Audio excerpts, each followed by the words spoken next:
My dear student, पिछली video में हम लोगों ने क्लास 12 के ऑब्जेक्टिव सेंटेंस को इंडायरेक्ट में चेंज करना सीखने का प्रयास किया था, लेकिन सबसे पहले हम लोग इसमें अभी ऑब्जेक्टिव के बारे में ही सीखे थे। तो मैं कैरी करूँगा आगे। अगर आप ऑब्जेक्टिव सेंटेंस के बारे में समझ चुके हैं तो फिर इसके सेंटेंसेज कैसे आते हैं, उसको इंडायरेक्ट में कैसे चेंज करते हैं, इसको आज हम लोग सीखेंगे। आई होप आपको ये बात समझ में आ रही होगी।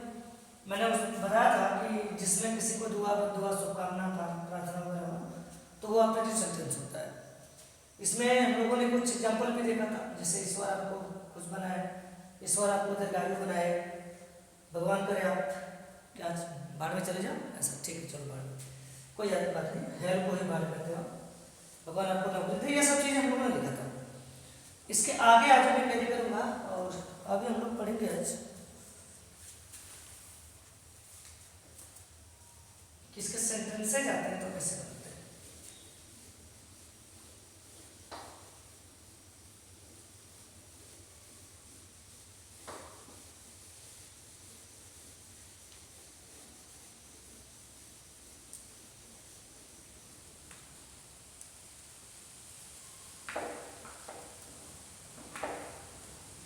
सबसे पहले मैं आपको बता दूं, जब भी कोई डायरेक्ट स्पीच का सेंटेंस लिखते हैं तो आपको पता है एक डायरेक्ट के दो भाग होते हैं।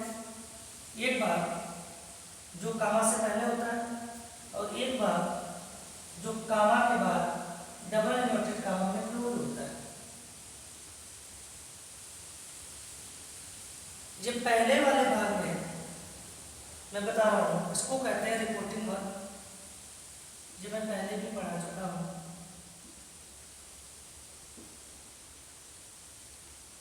और ये जो बार वाला भाग होता है डबल इन्वर्टेड कामा वाला, इसको कहते हैं रिपोर्टेड स्पीच। मैं रिपोर्टिंग वर्ब की बात कर रहा हूँ कि इसमें अगर से या सेज या सेट दिया होता है, जैसे अगर मैं कहूँ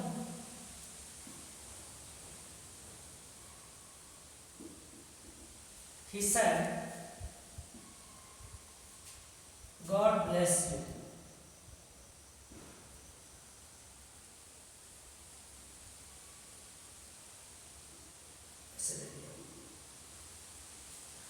तो ये हमारा यहाँ से यहाँ तक का पार्ट रिपोर्टिंग वर्ब है और ये रिपोर्टेड स्पीच है। अब इस सेड को हम किसमें बदलेंगे, अब बताइए।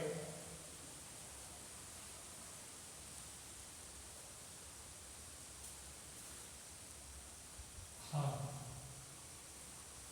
ठीक, देखिए तो ये जो reporting verb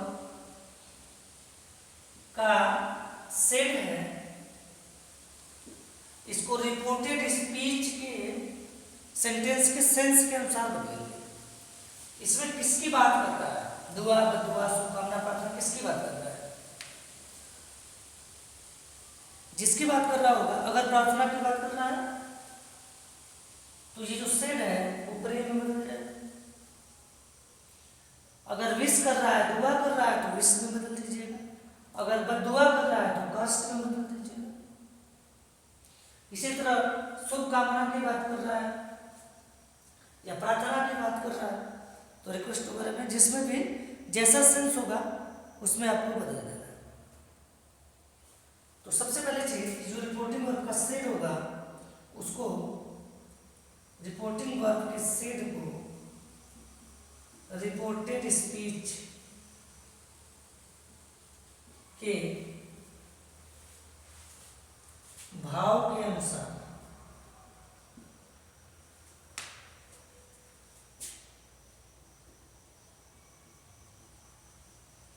prayed,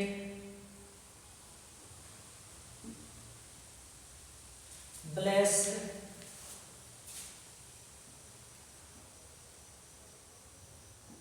caused, wished, ठीक है, bade, greeted, ठीक है। रिक्वेस्टेड, थैंक्ड, अब जैसा सेंस होगा हम आधे लिख देते हैं, आधे में बदल दीजिए। अब एक एग्जाम्पल जब हम लोग करेंगे तो सारे चीज़ों को हम लोग समझ लेंगे। आधे में बदल देते हैं, ठीक है। कोई दिक्कत है? एक चीज और आपको बता देते हैं,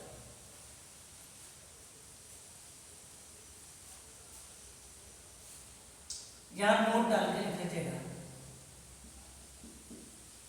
यदि वाक्य में किसका यूज किया हुआ हो? मे का यूज किया। किसका? क्या लिख रहे हो तुम इधर देखो। यदि वाक्य में मे का प्रयोग किस सेंस में? प्रार्थना के सेंस में।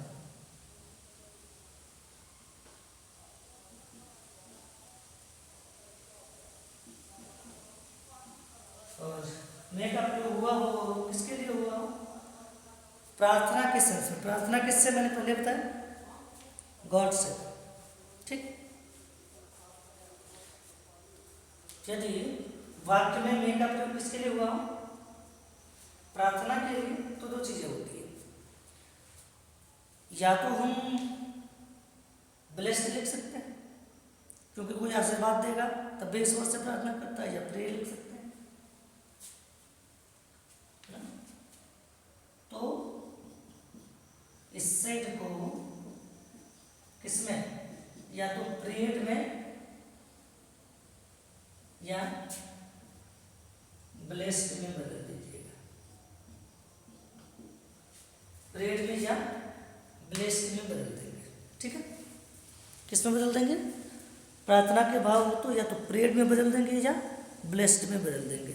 लेकिन एक बात याद रखिएगा, यहां सबसे इंपॉर्टेंट चीज जो मैं बताने जा रहा हूं, इस पे ध्यान दें। देखो, सबसे इंपॉर्टेंट चीज मैं जो बताने जा रहा हूं, प्रेड के बाद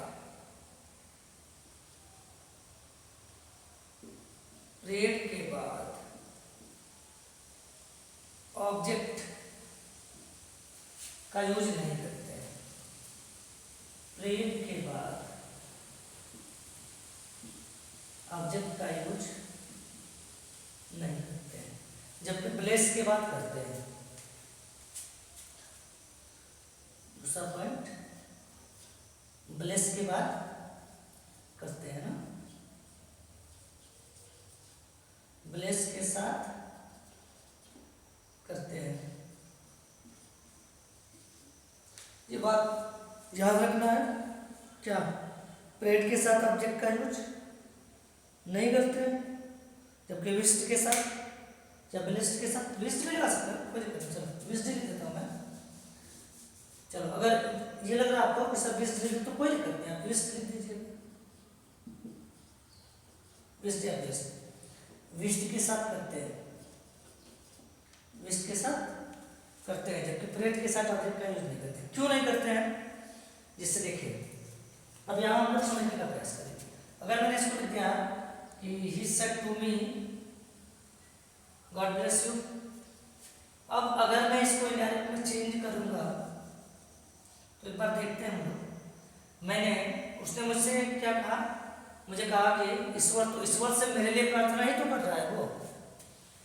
अगर यहाँ पर मैं लिख दूं प्रेड और यहाँ मैं मी लिख दूं, ऑब्जेक्ट लिख दूं, तो इसका मतलब क्या हो गया कि प्रेड में उसने मुझसे प्रार्थना किया। उसने मुझसे प्रार्थना नहीं किया था, मेरे लिए ईश्वर से प्रार्थना किया था। यहाँ सेंस बदल गया, गड़बड़ हो गया। तब इसका मतलब यहाँ ऑब्जेक्ट नहीं आएगा, बिल्कुल यहाँ ऑब्जेक्ट नहीं आएगा।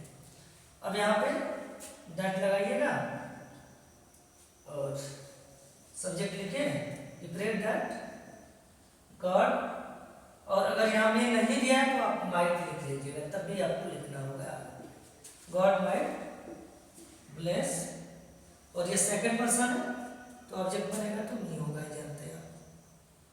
We prayed that God might bless me. कोई दिक्कत है नहीं। अच्छा विश भी लिख सकते हैं। अगर विश लिखते हैं क्योंकि उसने विश ही तो किया था, तो अब यहाँ लिखेंगे ही विश भी दैट गॉड माइट ब्लेस मी, तब लिख सकते हैं क्योंकि उसने मुझे विश किया था, ईश्वर से प्रार्थना करते हुए मुझे आशीर्वाद दिया था। समझ में आ रही है बात? तो एक बात ये याद रखना हम लोग को कि वहाँ पे हम प्रे लिखते हैं या विश लिखते हैं। ठीक है जी, तो इसको आप नोट डाउन कर लीजिए, फिर हम लोग आगे बढ़ते हैं।